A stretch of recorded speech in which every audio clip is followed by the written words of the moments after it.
Bienvenue avec la voix de Louis.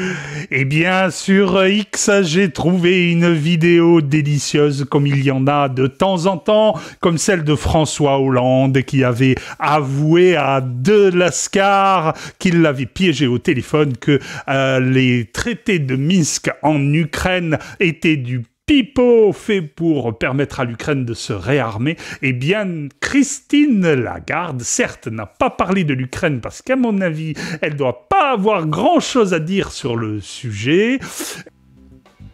Dans la Mimanda. Et elle a traité de ce pourquoi elle est mandatée. Enfin, on lui a demandé de répéter bien gentiment tout ce qu'on lui a dit, et ça concerne votre pognon. Et bien évidemment, qu'est-ce que ça pouvait concerner d'autre que votre pognon et votre liberté, car tous ces gens, tous ces technocrates sont voués à gérer votre bonheur, votre vie d'Européens qui doit se soumettre à des règles qui ne sont faites que pour son bonheur. Vous n'aurez plus rien et vous serez heureux. Telle était la parole de Klaus Schwab. C'est un petit peu la teneur de la vidéo de Christine Lagarde, à savoir que vous ne pourrez dans un temps à venir supposé ne plus dépenser que 300 ou 400 euros chez les commerçants à la place des 1000 euros actuels, sachant que les étrangers, eux, qui sont beaucoup plus fiables que les Français, ont le droit de dépenser 10 000 euros, et que, par exemple, si vous passez la frontière allemande, vous avez le droit de dépenser à peu près autant que ce que vous voulez, parce que les Allemands, ils sont et ils sont très très honnêtes.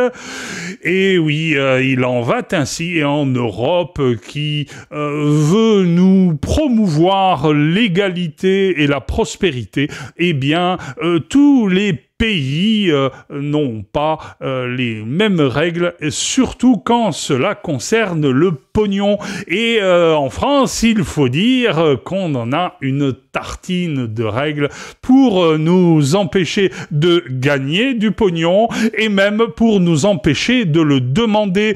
Et je vous avoue que si quelqu'un a une réponse pour donner une explication à cette volonté de bloquer l'économie, eh bien, je serai preneur, parce que je ne vois pas à quoi cela peut mener, si ce n'est à l'esclavage. On nous empêche d'un côté de gagner de l'argent en nous taxant, en nous privant d'emploi parce que la réindustrialisation ne se fait pas, parce que les énergies sont tellement chères que tous les commerçants payent à payer leurs factures, et donc à générer du chiffre d'affaires et à employer des salariés, etc., etc. Et puis de l'autre côté, les quelques-uns qui ont réussi à collecter du pognon et qui le mettent fatalement à la banque, enfin fatalement pour l'instant, eh bien cela, on les empêche de le retirer en espèces et ils doivent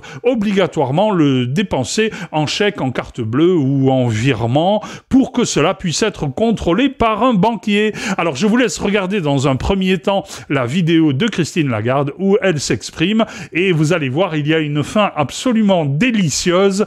Le début est assez marrant. Vous allez voir, ça vaut le coup. À tout de suite. Hello? Can you hear me? Can you hear me? I can hear you very well. Okay, Madam President, I know there are many protests in Europe against the electronic euro. What is the reason? We have to be ready. No, the problem is they don't want to be controlled. They don't want to... Yeah, but you know what? Now we have in Europe this threshold. Above 1,000 euros, you cannot pay cash. If you do, you are on the grey market. So you take your risk. You get caught, you are fined, or you go in jail. But, the digital euro is going to have a limited amount of control. There will be control, you're right. You're completely right. We are considering whether for very small amounts, anything that is around 300, 400 euros, we could have a mechanism where there is zero control. But that could be dangerous. The terrorist attacks on France back 10 years ago were entirely financed by those very small anonymous credit cards that you can recharge in total anonymity. Mm-hmm.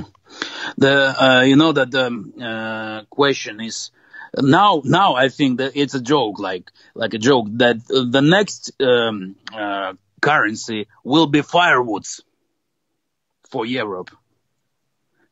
Will be what? Will be what? Will be what? Alors vous voyez Christine Lagarde qui, après s'être pomponnée, trouve tous les arguments possibles et imaginables, et surtout ceux de la sécurité des Français.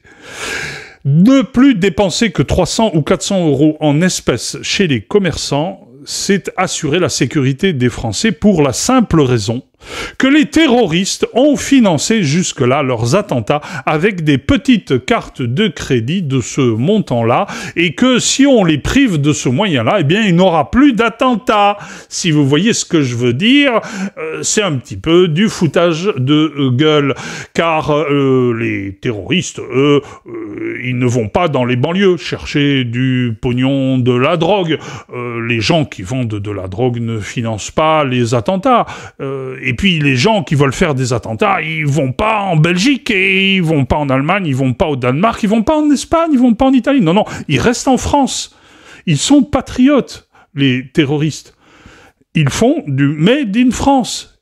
Ils vendent de la drogue et des voitures volées pour se faire du pognon en espèces, et ils le dépensent en France pour acheter des explosifs, des couteaux, des armes et tout ce qu'il faut pour faire leur job. Et Dieu sait que c'est facile maintenant, avec l'Ukraine qui a ouvert ses portes et qui ne sait plus quoi faire de leurs armes que les Russes ne leur ont pas encore prises. Alors ça, je ferai une vidéo sur le sujet, parce que nous n'en sommes à ce sujet qu'au début. Et cela doit très certainement vous faire beaucoup plus peur que les petits terroristes qui ont foutu le bordel et qui ont tué quelques centaines de personnes en France. Là, ce sera une autre histoire. Eh bien voilà, Christine Lagarde nous a donc mis sur le chemin de ces 300 ou 400 euros qui seront la limite supérieure de nos dépenses possibles chez le commerçant, ou chez la petite dame du Faubourg Saint-Denis, ou au casino, ou au restaurant où vous allez manger gras, où vous allez peut-être vous offrir du caviar une fois dans votre vie pour ne pas mourir idiot, car en parlant de mourir idiot, il se pourrait que bientôt on vienne frapper à votre porte pour vous dire « Arzo, on voudrait vous euthanasier, vous êtes inactif et la société n'a plus besoin de vous. » Alors je ne sais pas pourquoi je prends cet accent allemand, peut-être parce que j'ai vu encore une fois une vidéo obsédante sur ce fameux programme d'outre-Rhin de 1940 qui s'appelait T4. Mais bon, attention, des correspondants allemands sont en train de regarder mes vidéos, et à chaque fois que je parle d'eux, ils me disent « Arzo, nous ne sommes pas tous des nazis, ça n'est pas vrai, même si nous foutons le bordel et que nous vous empêchons de vous développer, ça n'est pas notre faute, nous sommes gentils, il va falloir arrêter de nous casser des sucres sur le dos dans vos vidéos !» Alors je suis désolé, j'ai des manques comme ça, des oublis, des fois... Bon, allez, on parle d'autre chose, on reparle de Christine Lagarde, parce qu'à la fin de la vidéo, vous avez vu ce qu'elle dit, Christine Lagarde. Oh, mais qu'est-ce que vous dites? La prochaine monnaie, ce serait le bois de chauffage. Oh, mais je comprends pas ce que vous voulez dire. Et puis elle, quand même, un drôle de petit sourire en coin en se disant « Oh, je crois que je me suis fait foutre de ma gueule. Et ils m'ont bien eu, les deux petits lascars. Et oui, ils t'ont bien eu, les deux petites lascars, Mme Christine. Parce que la prochaine fois, tu apprendras à te la boucler si tu as des projets de coercition. Bien que de toute façon, ça filtre toujours. Et comme vous allez toujours dans le même sens, bah, il nous suffit d'avoir juste un petit peu d'imagination là où vous en avez beaucoup pour trouver la prochaine mauvaise idée pour réduire encore l'économie européenne et l'économie française a fortiori, parce que les Français sont vraiment pas des gens très fiables, au point que il faut pas qu'ils aient des espèces dans les mains, ils en font n'importe quoi, ça leur brûle les mains, et ceux qui ne se brûlent pas les mains, eh bien, finalement, ils le font exploser.